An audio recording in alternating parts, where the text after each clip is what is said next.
Marwari media आप देख रहे हैं। आज है 23 मार्च 2025 रविवार का दिन। हिंदू तिथि चैत्र माह की नवमी है। नजर डालेंगे आज की बड़ी खबरों पर। शुरुआत करेंगे देश की बड़ी खबर के साथ। बड़ी खबर, दिल्ली हाईकोर्ट में एक जज के बंगले पर भारी मात्रा में नकदी बरामद होने के बाद उनका ट्रांसफर कर दिया गया है। अब इनके पूरे घर की जांच होगी। पैसों का पहाड़ का खुलासा एक दुर्घटना के चलते हुआ। कहा जा रहा है कि यह नकदी 15 करोड़ रुपए से अधिक है। हालांकि इसकी गिनती होना बाकी है। दरअसल होली की छुट्टियों में जस्टिस यशवंत वर्मा के बंगले में आग लग गई थी। उस समय जस्टिस वर्मा शहर से बाहर गए हुए थे। परिजनों ने आग बुझाने के लिए फायर ब्रिगेड को सूचित किया था। अग्निशमन कर्मियों ने आग पर काबू पा लिया। राहत एवं बचाव के दौरान अग्निशमन कर्मियों ने एक कमरे में भारी मात्रा में रखी गई नकदी देखी। कहा जा रहा है कि आग भी इस नकदी में ही लगी थी।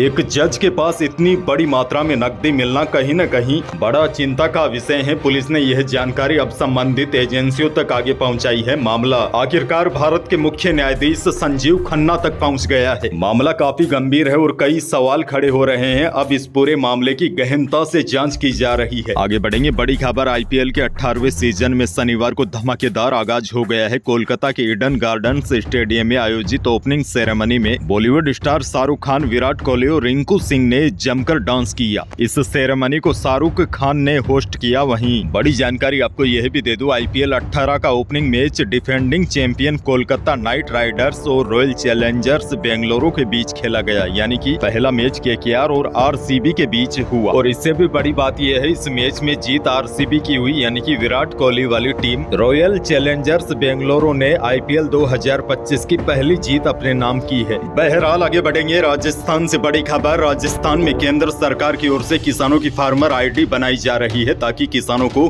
कृषि व अन्य योजनाओं का लाभ आसानी से मिल सके। इसके लिए बाकायदा डिजिटल डाटाबेस तैयार किया जा रहा है। बड़ी जानकारी यह है, जो किसान फार्मर आईडी के लिए पंजीयन नहीं करवाया है, ऐसे किसानों को सरकारी योजनाओं के लाभ से वंचित रहना पड़ सकता है। और देखिए, बड़ी बात यह है, अधिकारियों की माने तो काफी संख्या में किसान पीएम किसान योजना के लिए फार्मर आईडी में पंजीयन नहीं करवाया है, जिसकी वजह से बिना पंजीयन वाले किसान सरकारी योजनाओं से वंचित रह सकते हैं। जानकारी के अनुसार प्रदेश में लगभग 30% किसान ऐसे हैं जिन्होंने अभी तक पंजीयन नहीं करवाया है। आगे बढ़ेंगे। एक और बहुत बड़ी खबर, राजस्थान में वन रक्षक भर्ती परीक्षा 2020 पेपर लीक मामले में स्पेशल ऑपरेशन ग्रुप ने बड़ी कार्रवाई की है। एसओजी ने कांग्रेस नेता और पूर्व पार्षद के साथ पूर्व छात्र संघ अध्यक्ष रहे नरेश देवसाहरण को गिरफ्तार किया है। आरोपी ने पूछताछ में चौंकाने वाले खुलासे किए हैं। पूछताछ में आरोपी ने बताया कि कैंडिडेट्स से 6-6 लाख रुपए की राशि लेकर कुल 7 कैंडिडेट्स से 42 लाख रुपए लिए गए। वैसे आपको बता दूं, प्रदेश की भजनलाल सरकार पेपर लीक मामले में एक बार फिर एक्शन मोड में आ गई है। बड़ी खबर जैसलमेर से भी है। एसआई भर्ती 2021 पेपर लीक मामले में मास्टरमाइंड पौरव कालेर की साली प्रियंका गोस्वामी फरार हो गई है। प्रियंका गोस्वामी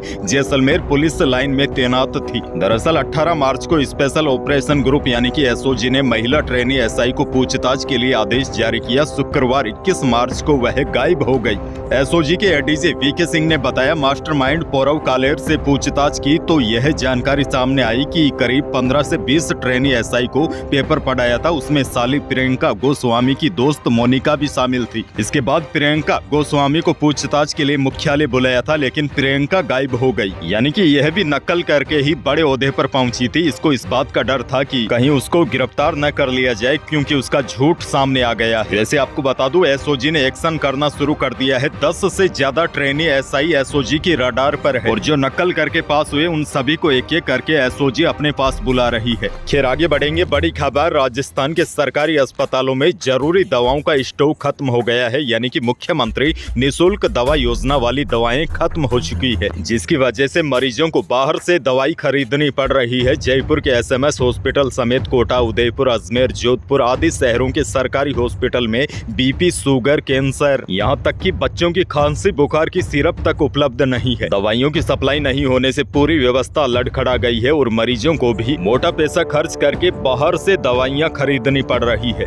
आगे बढ़ेंगे। पशुपालकों के लिए बड़ी खबर, अजमेर डेयरी 1 अप्रैल से पशुपालकों को दूध खरीद के भाव 3 रुपए प्रति लीटर बढ़ाकर देगी। इसके अलावा कृषकों को पशु खरीद में बैंक लोन में डेयरी का सहयोग मिलेगा। डेयरी अध्यक्ष रामचंद्र चौधरी ने बताया, बताया 3 रुपए प्रति लीटर अथवा 50 पैसे प्रति फेट की दर से दूध खरीद में इजाफा किया जाएगा। मुख्यमंत्री दुग्ध संबल योजना में किसानों व पशुपालकों को 5 रुपए प्रति लीटर संबल राशि पूर्व से ही दी जा रही है। 1 अप्रैल से नई दरें लागू होने के पश्चात किसानों को 56 रुपए प्रति लीटर का खरीद भाव मिलेगा। आगे बढ़ेंगे पाली से बड़ी और दुखद खबर। पाली में झोंपड़ी में आग लगने से 5 महीने के मासूम की जिंदा जलने से मौत हो गई। दरअसल हादसे के समय मासूम के माता पिता खेत में काम कर रहे थे। पिंटाराम गारसिया ने बताया कि खेत और घर के बीच में पहाड़ी है। रोज की तरह कल भी 5 महीनों के मनोज को 5 साल के बेटे रुद्राक्ष के पास झोंपड़ी में छोड़कर गए थे। आग लगने से 5 साल का रुद्राक्ष तो उठकर बाहर चला गया था, लेकिन 5 महीने के मासूम को रुद्राक्ष बाहर नहीं निकाल पाया। हालांकि उसने दौड़ते हुए घर के पास बने खेत में काम कर रहे लोगों के पास जाकर मदद भी मांगी, लेकिन तब तक काफी देर हो चुकी थी। आगे बढ़ेंगे श्री गंगानगर से बड़ी खबर। अनूपगढ़ में घुसपैठ करते पकड़ी गई पाकिस्तानी महिला हुमारा ने कहा कि वह भारतीय संस्कृति से बहुत प्रभावित है। उन्होंने कहा, मैंने सोशल मीडिया पर देखा कि भारत में महिलाओं को बहुत मान सम्मान मिलता है, लेकिन पाकिस्तान में महिलाएं घरेलू हिंसा का शिकार हो रही है। इसीलिए इंटरनेट पर बॉर्डर पार कर भारत में घुसने के तरीके सीखे और कामयाब भी हो गई, लेकिन बीएसएफ की मुस्तैदी की वजह से पाकिस्तानी महिला पकड़ी गई बताया जा रहा है। अब उसे वापस पाकिस्तान भेजने की तैयारी की जा रही है। एक और बड़ी खबर, ग्रामीण इलाकों में खाप पंचायतों के हस्तक्षेप को लेकर राजस्थान हाईकोर्ट ने 5 सदस्यीय आयोग का गठन किया है। यह कमीशन ग्राउंड जीरो पर जाकर खाप पंचायतों के मुद्दे पर एक रिपोर्ट तैयार करेगा। इस कमेटी में 4 वकील है और एक सामाजिक कार्यकर्ता को शामिल किया गया है। दरअसल हाईकोर्ट ने जालोर और नागौर के याचिकाकर्ताओं की याचिका पर सुनवाई की। याचिकाकर्ता के वकील अर्जुन सिंह ने कोर्ट को बताया कि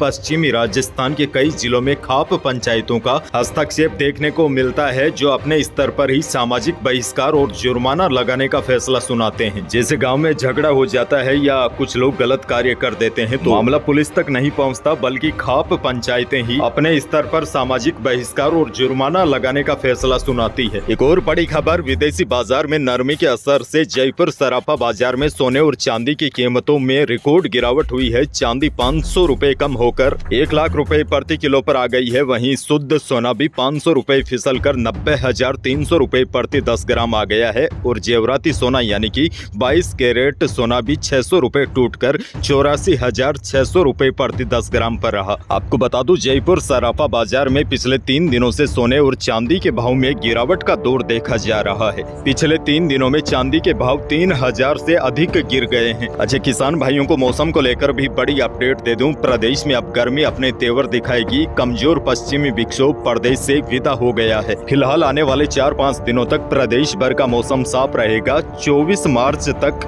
मौसम में सुबह शाम ठंडक रहेगी, लेकिन 24 मार्च के बाद एक बार फिर तापमान में जबरदस्त इजाफा होगा, क्योंकि 24 मार्च के बाद पश्चिमी गर्म हवाएं शुरू हो जाएगी। यही थी प्रदेश और देश की आज की बड़ी और महत्वपूर्ण खबरें। वीडियो को लाइक करना बिल्कुल न भूलिए और चैनल पर नए हैं तो सब्सक्राइब भी कर लीजिए, ताकि आप अपडेट रहे बड़ी और काम की खबरों से। धन्यवाद।